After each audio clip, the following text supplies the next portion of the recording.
Hi, నేను doctor Madhavi, working in Elden dental hospitals Manikonda. ఈరోజు scaling గురించి చెప్పాలనుకుంటున్నాను. చాలా మందికి స్కేలింగ్ ఎప్పుడు చేయించుకోవాలి, ఎందుకు చేయించుకోవాలి అనేది అయితే ఉంటుంది. స్కేలింగ్ చేయించుకుంటే పైన ఎనామెల్ పోతుంది, పళ్ళ మధ్యలో గ్యాప్స్ వస్తాయని అయితే ఫీల్ అవుతుంటారు. అలా ఏమి ఉండదండి. స్కేలింగ్ మనం ఎప్పుడు చేయించుకుంటామంటే, మనం ప్రాపర్గా ఓరల్ హైజీన్ మెయింటైన్ చేయనప్పుడు పళ్ళ మధ్యలో ఏమవుతుందంటే ఒక థిన్ బయో ఫిల్మ్ ఫామ్ అయిపోతుంది పంటికి, చిగుళ్ళకి చుట్టూ.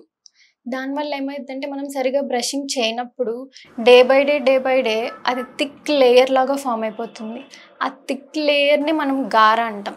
ఈ గార ఏదైతే ఉందో అది బ్రషింగ్ చేస్తే కానీ ఫ్లాసింగ్ చేసినా పోదు. వీటిని మనం మోస్ట్లీ స్కేలింగ్తోనే తీసేయాలి. ఆ స్కేలింగ్ చేయించుకున్నప్పుడు పంటి మధ్యలో గ్యాప్స్ వచ్చాయి, పైన ఎనామిల్ లేయర్ పోయింది అని అయితే ఫీల్ అవుతుంటారు. అలా ఏమి ఉండదండి. పంటి మధ్యలో మనకి గ్యాప్స్ వచ్చినట్టు ఎందుకు అనిపిస్తుంది అంటే, అన్ని రోజుల వరకు మన చిగుళ్ళకు కానీ పంటి చుట్టూ కానీ గారంతా అనేది ఉండిపోయి మన చిగుళ్ళు కూడా మెల్లగా కిందికి జారిపోయి ఉంటాయి. అది మనకు అర్థం అవ్వదు. చిగుళ్ళు అదే పనిగా కిందికి పోతున్నాయి, మీరు స్కేలింగ్ చేసిన తర్వాతే పోయినాయి అని అయితే ఫీల్ అవుతుంటారు. అలా ఏమి ఉండదు. మనం స్కేలింగ్ చేసిన తర్వాత పైన గార అనేది పోయినప్పుడు మనకు అనిపిస్తుంది చిగుళ్ళు కిందికి వెళ్ళాయని. అలా ఏమి ఉండదండి. మనం స్కేలింగ్ చేసిన తర్వాత ఏమనిపిస్తుంది అంటే, మా చిగుళ్ళు కిందికి వెళ్ళాయని మీరు ఫీల్ అవుతుంటారు. అన్ని రోజుల వరకు ఏమవుతుందంటే ఆ గార అనేది చిగుళ్ళ చుట్టూ ఉండిపోతుంది.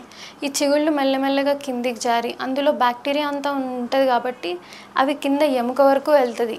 ఆ ఎముక వరకు వెళ్ళినప్పుడు ఏమవుతుందంటే ఎముకను కూడా బ్యాక్టీరియా అనేది తినేస్తూ ఉంటుంది.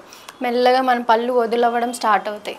అంతవరకు వెళ్ళకుండా మనం ముందుగానే ఇనిషియల్ స్టేజెస్లో ఉన్నప్పుడే స్కేలింగ్ చేయించుకున్నామంటే వీటన్నిటి నుంచి మనం బయటపడిన వాళ్ళం అవుతాం. ఇంతవరకు వెళ్ళకుండా అయితే ఉంటుంది. స్కేలింగ్ ఎప్పుడు చేయించుకోవచ్చు అంటే, మనకు చాలా